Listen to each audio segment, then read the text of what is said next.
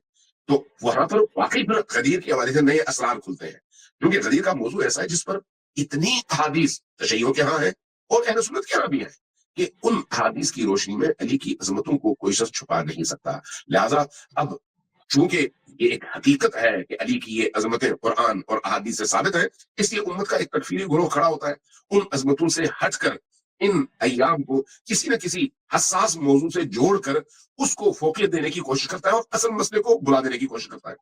اور اس میں آپ نے گزشتہ 40 سالوں میں جتنا سرمایہ پاکستان میں خرچ ہوا ہے اس کا مظاہرہ آپ نے دیکھ لیا ہوگا کہ محرم کے مہینے کو سبوٹاج کرنے کے لیے یکم محرم کو زبردستی حضرت عمر کی شہادت کا دن منایا جاتا ہے, جبکہ کہیں پر یہ بات ثابت نہیں ہے, کسی سنی کے ثابت نہیں ہے. اور اسی طرح سے جب یہ دن آتا ہے تو اس کو حضرت عثمان کے حوالے سے منانے کی کوشش کی جاتی ہے. تو وہ ایک انحراف ہے نا. جب انحراف ہے اور حقیقتاً بھی انحراف ہے, کسی بھی طور پر آپ اس کو ثابت نہیں کر پاتے, تو پھر انحراف کو انحراف کہنا چاہیے, سنی کو بھی کہنا چاہیے اور شیعہ کو بھی کہنا چاہیے. لہٰذا میں سمجھتا ہوں کہ غدیر کا موضوع ایسا ہے جس پر شیعہ سنی اکٹھے ہو سکتے ہیں اور اس موضوع پر شائستہ انداز میں دلائل کے ساتھ ایک دوسرے کی بات سن بھی سکتے ہیں اور ایک دوسرے سے بات کر بھی سکتے ہیں. بہت شکریہ قبلہ, بہترین آپ نے جو شیعہ سنی معاشرے کو مد نظر رکھتے ہوئے جو غدیر ہے کیسے منانی چاہیے, اور آپ نے ایک اشارہ کیا کہ آپ کانفرنسز کر رہے ہیں اور ہمیں بھی کانفرنسز کی اطلاع ملتی ہے, علماء اہل سنت اس میں شرکت کرتے ہیں. تو اسی آپ کے اقدام کو مد نظر رکھتے ہوئے اب ہم تھوڑا تشیع کی طرف آپ کا رخ کرواتے ہیں کہ تھوڑا سا تشیع کی طرف رخ کیجیے. روایات اہل بیت میں جو غدیر کی اہمیت ہے اس کو مد نظر رکھا جائے. ہمارے تشیع میں جس انداز سے غدیر پاکستان میں منایا جا رہا ہے, کیا اسی طرح منایا جانا چاہیے؟ اور کچھ ایسی چیزیں آپ بھی مشاہدہ فرماتے ہیں کہ جشنوں کے عنوان سے جو پاکستان میں چیزیں ہو رہی ہیں, تو اس حوالے سے تشیع کو کیا کرنا چاہیے, کس انداز سے غدیر کو منانا چاہیے؟ دیکھیے غدیر ہماری احادیث میں عید کے عنوان سے اس کو بیان کیا گیا ہے, اور عید بھی سادہ عید نہیں, 4 اعیاد میں غدیر کو عید اللہ الاعظم کہا گیا ہے, عظیم ترین. عظیم ترین عید کیوں ہے؟ اس لیے کہ اگر سنت ابراہیمی کی روح کو کوئی عنوان زندہ کر سکتا ہے تو غدیر ہے. اگر نماز کو کوئی عنوان حیات دے سکتا ہے تو وہ عنوان غدیر ہے. ورنہ کیا بنی امیہ کے جتنے بھی گورنرز تھے نماز نہیں پڑھتے تھے, تو نماز بھی پڑھتے تھے, شراب بھی پیتے تھے, رات بھر شراب کی محفلیں بھی ہوتی تھی, اور صبح فجر کی نماز بھی پڑھتے تھے اور 2 کی جگہ 4 بھی پڑھ دیتے تھے. لیکن اس نماز کو جو اللہ نے فرض قرار دیا ہے اگر کسی نے زندہ کیا ہے تو وہ علی بن ابی طالب ہے. علی بن ابی طالب غدیر کے عنوان سے ایک ایسا مشعل راہ ہے کہ ان کے ذریعے سے تمام عبادتیں زندہ ہو سکتی ہیں. لہذا غدیر ایک تہوار نہیں ہے, غدیر ایک جشن کا وہ طور و طریقہ نہیں ہے جو عام معاشرے کے اندر رائج ہے. غدیر یعنی عبودیت, غدیر یعنی اللہ کی اطاعت, غدیر یعنی اپنے اندر سے اپنی خواہشات کو کھرچ کر نکال کر پھینکنا اور اللہ کی خواہش کے سامنے سر تسلیم خم کرنا. غدیر یعنی اللہ کے حکم کے سامنے چون و چرا کے بغیر سر جھکانا, جو کہ نبی کریم کے خاص اصحاب نے کیا اور بہت ساروں نے نہیں کیا, بہت سارے خاموش رہے.